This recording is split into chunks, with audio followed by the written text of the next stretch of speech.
अस्सलाम वालेकुम, नमस्कार, आदाब। मैं साजिद हुसैन और आप देख रहे हैं चाकुलिया टाइम्स। लॉकडाउन 1 और 2 में परेशानियों का सामना कर रहे लोगों की परेशानियों से जुड़े चंद सवालों को लेकर आज हम हाजिर हैं all India youth league Uttar Dinajpur district general secretary जनाब मुमताज़ रहमत साहब के पास। तो सबसे पहले आपका बहुत बहुत स्वागत है सर हमारे चैनल में। और सबसे पहला मेरा सवाल कि पहला लॉकडाउन 21 दिन का, दूसरा 19 दिन का, कुल मिलाकर 40 दिन जो अभी चल रहा है, 3 मई तक जो चलेगा। तो इस लॉकडाउन में सबसे ज़्यादा जो प्रभावित हुए हैं वो गरीब, मज़दूर, ऑटो चलाने वाले, रिक्शा चलाने वाले, यानी ये समझिए कि जो जिनका घर परिवार उनके काम करने से ही चलता है। तो मैं आपसे सीधा सीधा ये जानने की कोशिश करूँगा कि ऐसे लोगों के लिए आपकी पार्टी, आपके पार्टी के विधायक की तरफ से क्या कुछ है और वो क्या कर रहे हैं सर?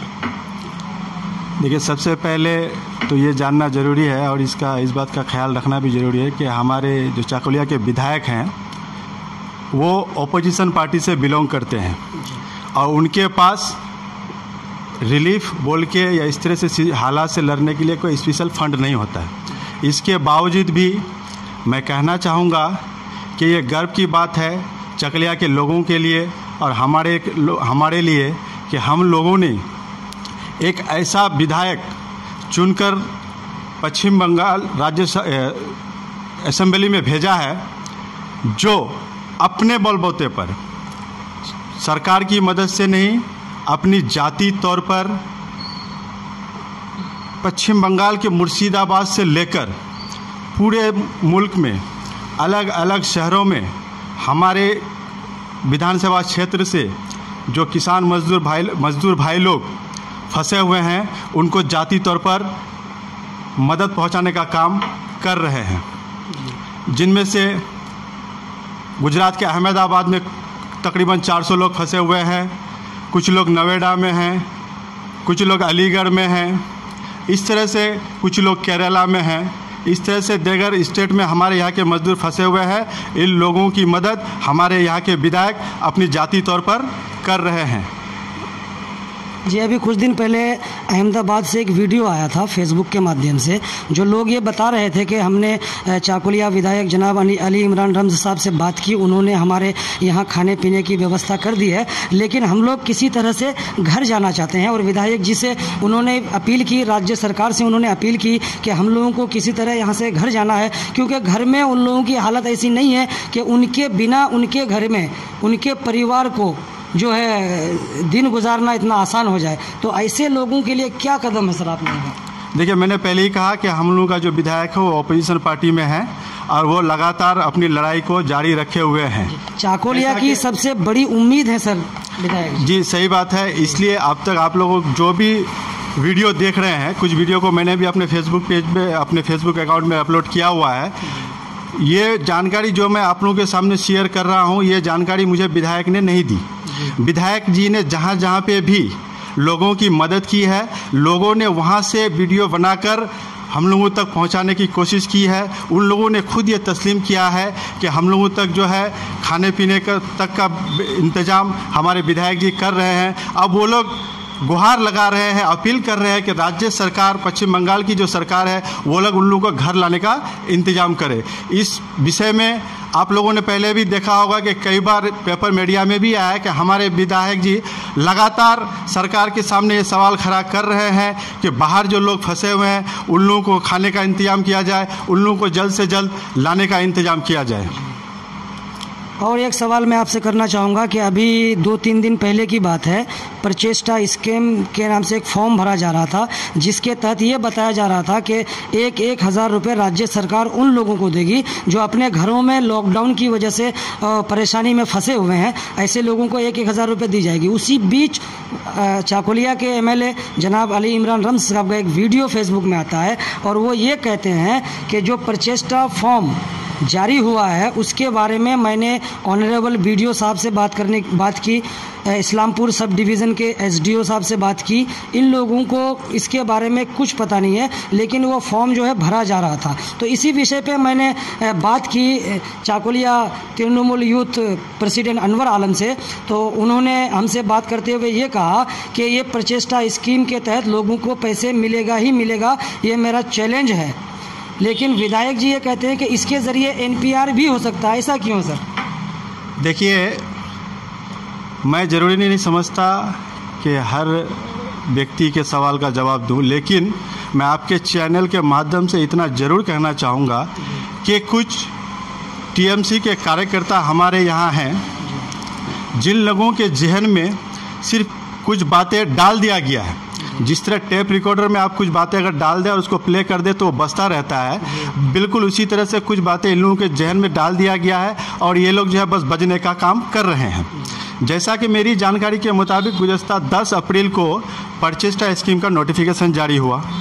उसके बाद यहाँ के स्थानीय नेताओं ने, टीएमसी के नेताओं ने लोगों से संपर्क करना शुरू किया, लोगों से जो है फॉर्म फिलअप करवाना शुरू किया और उसको जो है जमा करने के लिए अपने पास इकट्ठा करना शुरू किया। फिर 26 तारीख को एक वीडियो जारी किया जाता है हमारे विधायक द्वारा कि उस पर उन्होंने सवाल खड़ा किया है कि ये इस विषय में उन्होंने जो है वीडियो साहब से बात की। वीडियो साहब को इसकी कोई जानकारी नहीं है और ये मैं भी कह सकता हूँ कि वीडियो साहब को इसकी कोई जानकारी नहीं है और इसका प्रमाण भी मेरे पास है। तो उसके बाद जो ही ये वीडियो वायरल होता है, उसके बाद 27 तारीख को एक नोटिफिकेशन दोबारा सरकार द्वारा जारी किया जाता है कि सोशल डिस्टेंसिंग का ख्याल रखते हुए अभी फ़िलहाल उसको स्टे किया जा रहा है। तो मेरा सवाल यहाँ पे ये है कि आप अगर 10 तारीख का नोटिफिकेशन को देखें तो उसमें साफ तौर पर यह कहा गया है कि ये फॉर्म जिला मजिस्ट्रेट द्वारा, डीएम द्वारा बिली किया जाएगा, केएमसी द्वारा बिली किया जाएगा और इसका जमा भी डीएम द्वारा ही किया जाएगा, इसको जमा भी डीएम ही लेंगे। तो मेरा सवाल यहाँ पे यह है कि जब फॉर्म डीएम द्वारा बिली किया जाएगा तो डीएम से पहले यहाँ के स्थानीय नेताओं के पास फॉर्म आया कहाँ से, एक सवाल। तो और जब फॉर्म उसमें एक स्पष्ट कर दिया गया है कि इंडिविजुअली एक फॉर्म एक शख्स लेकर अपने से जमा करना होगा। जब उसमें ये बात भी इंडिकेट किया गया है तो फिर ये लोग जो अपने पास फॉर्म को जमा ले रहे थे, इसका क्या मकसद है? इसी चंद बातों को गौर करते हुए शक लाजमी है, इसलिए हमारे विधायक जी ने जांच पड़ताल की और ये सवाल खड़ा किया। जब सरकार को लगा, सरकार की नीति चूँकि साफ नहीं है, अगर नीति साफ होती तो स्कीम को आगे भी जारी रखा जा सकता था या रख सकते थे, उसमें हो सकता है कि तरमीम किया जा सकता था।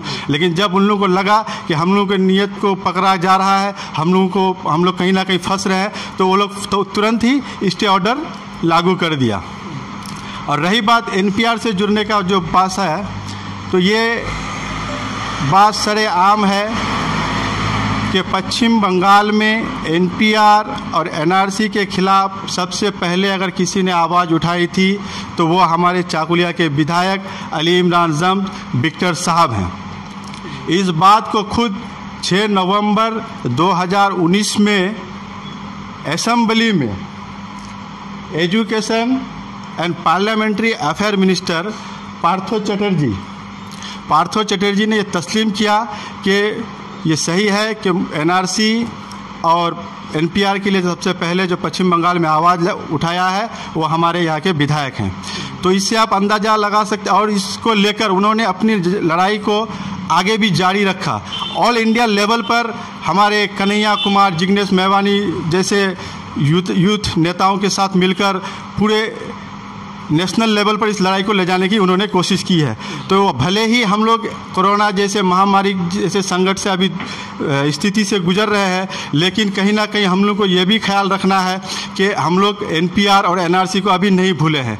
और एक बात साफ है कि कई स्टेट ने एनपीआर को बिल्कुल रद्द कर दिया है, लेकिन पश्चिम बंगाल की सरकार एनपीआर कराना चाहती है। जब एनपीआर के विरोध में आवाज़ उठाया गया तब उन्होंने कुछ देर के लिए स्टे किया, तो इसका मतलब ये नहीं कि एनपीआर रुक चुका है। तो इसलिए जब ये परचेस्टा स्कीम का जो प्रोसेस है, इसमें जब क्लियर पॉइंट नहीं है, इन लोगों को जो करने का तरीका है वो सही नहीं है, तो ऐसे सिचुएशन में एनपीआर या एनआरसी से जुड़े शक करना बिल्कुल जायज़ है और लाजमी है। और एक आखिरी आपसे मेरा सवाल, और बहुत अहम सवाल सर, कि लॉकडाउन से विषय में आपसे जानना चाहते हैं कि जो बाहर फंसे हुए लोग हैं उनके लिए राज्य सरकार ने एक एप्लीकेशन जारी किया है, जिसके तहत वहाँ फंसे लोग अगर उस एप्लीकेशन के माध्यम से रजिस्टर करते हैं तो उनको हज़ार रुपया दिया जाता है। अब तक जो आंकड़ा हमको मिला है कि 1800 से 2000 लोगों ने उस एप्लीकेशन के माध्यम से रजिस्टर किया और उनके अकाउंट में पैसे जा भी रहे हैं। सरकार फ्री में आम अवाम को राशन भी दे रही है डीलरों के द्वारा। तो ममता बनर्जी सरकार, जो पश्चिम बंगाल की सरकार है सर, वो जो इस महामारी को देखते हुए और इस लॉकडाउन में जो आम अवाम के लिए काम कर रही है, जिस हद तक वो लोगों तक मदद पहुंचा रही है, उससे आप कितना सहमत हैं, कितना संतुष्ट हैं?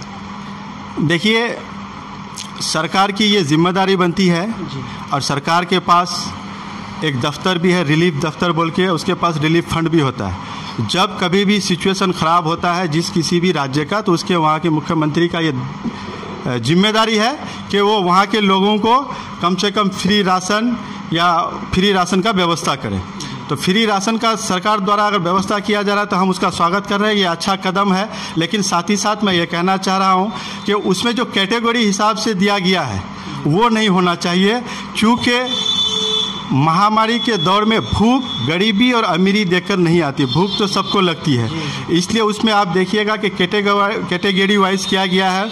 शायद ये वाई को 15 केजी इस तरह का कैटेगरी है, 5 केजी, 7 केजी, 8 केजी।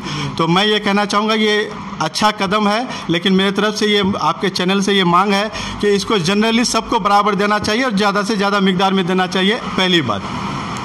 और दूसरी बात, सरकार को इसमें यह भी ख्याल रखना चाहिए कि हमारे इलाके में अभी भी हज़ारों लोग ऐसे हैं जिनके पास राशन कार्ड नहीं है, या जिन लोगों ने कुछ दिन पहले जो ऑनलाइन अप्लाई हुआ था उसमें अप्लाई किया है, लेकिन उसके तहत जो ऑनलाइन स्लिप इशू किया जाता है अभी का राशन लेने के लिए, वो स्लिप तक नहीं मिला है।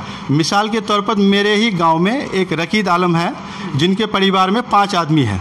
वो बाहर फंसा हुआ है, वो बाहर कमाता है, उसी की कमाई से घर चलता है। अभी वो बाहर फंसा हुआ है, लेकिन उसके पास राशन कार्ड, ना ही राशन कार्ड है, ना ही वो जो इस बार अप्लाई किया है उसका कोई स्लिप है, तो उसके तहत उसको राशन नहीं मिल पा रहा है। तो इस तरह के हज़ारों परिवार हमारे इलाके में या हमारे राज्य में हैं। तो सीएम को चाहिए कि इन लोगों के लिए भी खाने पीने का कोई इंतज़ाम करे, या उनके लिए भी कोई स्लिप जारी किया जाए। जी, या उनके लिए भी कोई स्लिप जारी किया जाए, उनके जो से उन लोगों को राशन मिले उसका भी कोई इंतजाम किया जाए, और जल्द से जल्द किया जाए। इतनी भी ताख़ीर ना हो कि लॉकडाउन ख़त्म हो जाए। और आपके चैनल के माध्यम से मैं एक बात कहना चाहूँगा, जो कि पहले ही मैंने एक बार कहा है, फिर मैं उसको दोहराना चाहूँगा कि ये हम लोगों के लिए गर्व की बात है कि पश्चिम बंगाल विधानसभा में अब तक जो मेरी जानकारी के मुताबिक देखने को मिला है, अली इमरान रम्ज विक्टर साहब ही एक वाहिद ऐसा एमएलए हैं जो अपनी जाति तौर पर पश्चिम बंगाल से बाहर फंसे हुए लोगों की मदद कर रहे हैं, कहीं प्रशासन के जरिया, कहीं हमारे पार्टी कैडर्स के जरिया, तो कहीं पे जो है अपने अकाउंट के जरिया, या कहीं पे अपने दोस्त अहबाब को कांटेक्ट करके।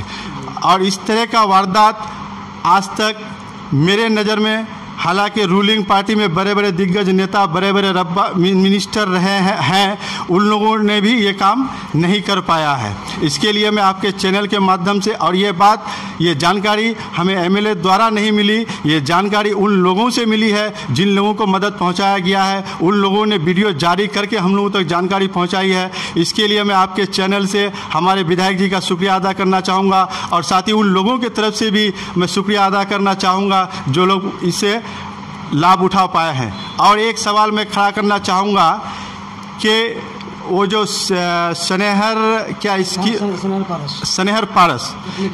पारस का जो ऐप है,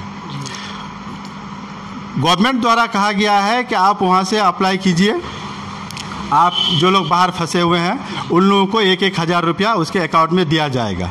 अच्छी बात है, अच्छा पहल है। लेकिन मैं कहना चाहूँगा कि मैंने उसमें देखा कि उसका जो कैटेगरी, जो डिस्क्रिप्शन में दिया हुआ है ऐप का, कि उसमें एक बात क्लियर किया हुआ है कि एक एप्लीकेशन में एक आदमी ही एप्लीकेंट होगा। तो मैं कहना चाहूँगा कि हमारे इलाके से जो मजदूर बाहर फंसे हुए हैं, उनमें से जो युवा साथी है उनके पास एंड्रॉयड सेट है, लेकिन जो उम्र दराज लेबर हैं उन लोगों के पास एंड्रॉयड सेट नहीं है। तो इसमें से देखा जाएगा कि बेशतर लोग उसमें अप्लाई नहीं कर पाएंगे। तो उनके लिए क्या किया जाएगा, इसके लिए भी गवर्नमेंट को सोचना चाहिए और इस ऐप में या हो सके तो तरमीम करना चाहिए या इसके लिए कोई दूसरा रास्ता निकालना चाहिए। ये हमारी आपके चैनल के जरिए सरकार के पास हमारी ये मांग है, युवा लीग की तरफ से ये मांग किया जा रहा है। बहुत बहुत शुक्रिया साहब आपका, आपने हमें अपना कीमती वक्त दिया। तो ये थे all India youth league Uttar Dinajpur district general secretary जनाब मुमताज़ रहमत साहब। इनसे हमने बात की, आपने देखा, आपने सुना, आपने जाना। वीडियो पसंद आए तो चैनल को सब्सक्राइब कर बेल आइकन को दबाएं, लाइक शेयर कमेंट करें। खुदा हाफिज़।